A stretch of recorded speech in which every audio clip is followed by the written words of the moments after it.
Hi everyone, welcome or welcome back to my channel. Today we are doing a quick little pen test on the Hobonichi Techo A5 Cousin.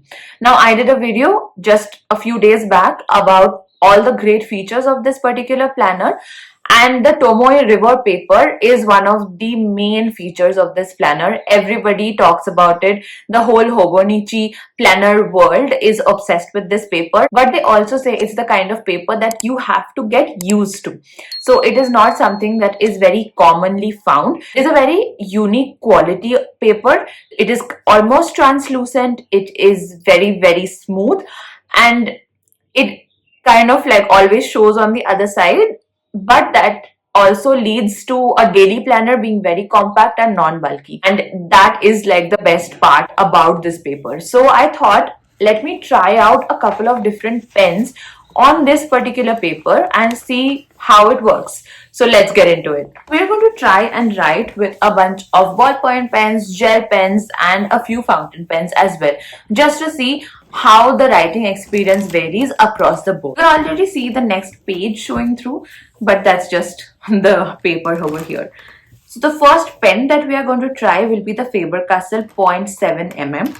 Now it is a ballpoint pen and it is kind of thick, so 0.7 mm is like a medium tip pen, and I write with a certain amount of pressure, so that is something that we will take with a pinch of salt as we go forward, that there will be some amount of pressure applied when I write. So it feels very smooth to write with this ballpoint pen. The ink is also coming out really great, pigmented, like very dark. It looks good. Like if I was looking at a page full of this color, I would love looking at it.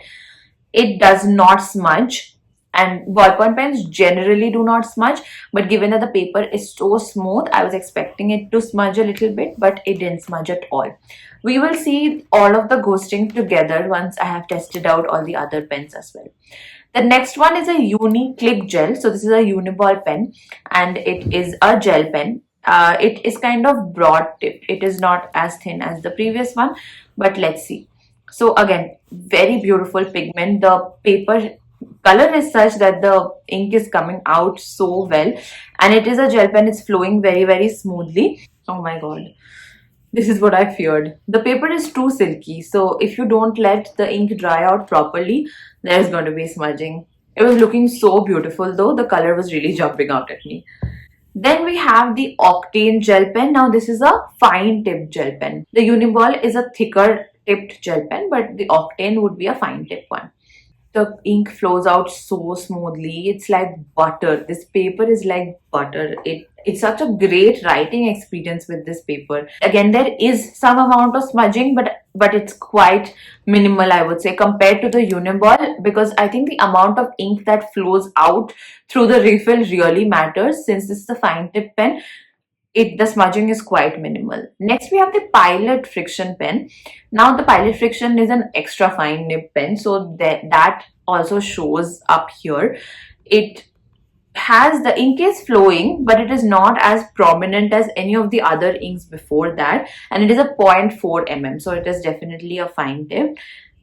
And here there is zero smudging, absolutely no smudging, because although it is a gel pen, the ink is kind of not pooling out, because it is such a fine tip pen, so there will not be any smudging. So this is a great pen to use on this particular paper. It will always be reliable. You're not going to face any of these ugly smudges. Then we try the Pilot Kakuno. This is the first fountain pen of the batch with the smiley thing, which we had discussed earlier. I will link that video in the cards and in the description below. And the Pilot Kakuno is an extra fine tipped fountain pen. So the ink looks gorgeous. It looks so nice and pigmented, and I think it's just the nature of the ink. You have to let it sit for a minute and then maybe it won't smudge, but the smudging was quite significant in this one, and I wasn't expecting a fountain pen, at least a fine tipped one, to smudge, but well, it's really unfortunate. But I think overall it looks really good on this paper though. So maybe when you do use it, it has to sit for a minute. Then we are using the Hauser Grip pen. Now I love this fountain pen. It was a great budget friendly pen, and this has a medium tip, and the ink looks so beautiful. The color of the ink really pops. It looks so good. Oh my god. Yeah, and the ink kind of pools at the end a little bit. I can see that. And wow, this, for a fountain pen, this has barely any smudging. And on this buttery smooth paper, if you have like barely any smudging, I'm amazed.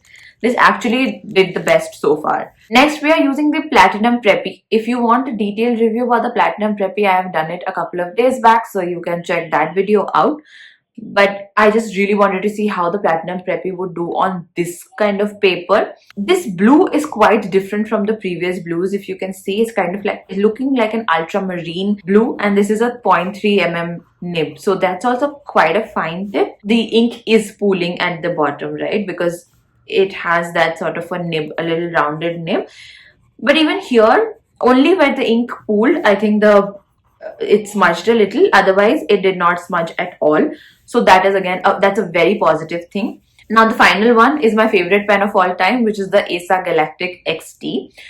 And this is just a beautiful, beautiful looking pen. This is the one I got from the fountain pen show. Now this is a wide tip pen, so I know that the amount of ink coming out of it is going to be a lot. It just looks so great because it has that turquoise ink from the Pelikan 4001, and the color of that ink on this paper just looks so fantastic. But you can see that it has pooled quite a bit, so it's going to smudge very badly. This is definitely not a pen that I would recommend using on this paper because it will smudge heavily. As you can see here, it's going to smudge pretty badly. I'm just going to put a paper here just to be safe so that the other pages do not get ruined, and then we'll see if the ink actually flew over to the paper or it was dry by the time we did this. Let's look at the page behind though. You can see everything that has been written. It goes very heavily. There is no bleed through though. That is a very positive thing because for the amount of smudging that was happening, I was very scared. But there is no bleed through. There is some marks on the following page as well, and that is the fault of my heavy pressure handwriting. But I think if I write with a light hand, at least the following page will be saved. The ghosting is really heavy, but there is no bleeding. There is absolutely no bleed through. So in that sense, the paper actually holds up against all kinds of ink. Even the heaviest fountain pen ink, it didn't bleed through. So that is a great thing actually. And that is why everybody keeps praising the Tomoe River Paper quality, because you just have to get comfortable with that much of show through across the pages, which happens with the material that is printed as well, right? So it's not just what you're writing in it. So as long as you get a little comfortable with the show through, I think this is a fantastic planner, and it holds up against all different kinds of inks. So I've seen people paint in their Hobonichis as well. So it definitely stands that test. And I think it's going to be a great multi-purpose planner, and I can't wait to add it to my planner stack. Stay tuned if you want to see all of the planners that I'm going to put in my planner stack for 2026. And if you like these kind of videos, please don't forget to like and subscribe, and I will see you in the next one. Bye.